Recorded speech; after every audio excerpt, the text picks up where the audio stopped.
Hiç vaxt, heç kəs başından böyük çaşmasın. Dünya döner, hak yerini tapmasın. Yolun varsa adımını ölçü biç. Sonda peşman olarsan geriye yol kalmasın. Düşün danış, her sözün bir dağ kimidir. Kırılan yürer yeniden sağalır. Elin çatmayan ulduza el uzatma. O sene yanar ama hiç vaxt demir. Hiç vaxt, heç kəs başından büyük çaşmasın.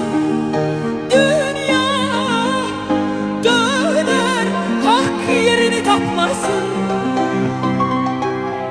Yolun varsa adımını ölç. Sonda peşman olarsan geriye yol kalmasın.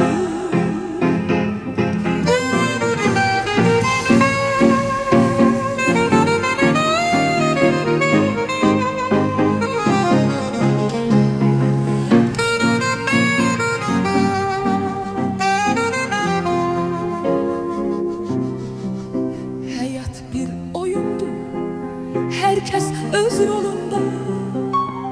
Səbrələ zaman səni ucaldar sonunda. Səni sən edən sözün və əməlidir. Bunu bilməyənlərin yolun sonunda yanar. Heç vaxt heç kəs başından böyük çaşmasın. Dünya döner, hak yerini tapmasın. Yolun varsa adımını ölç.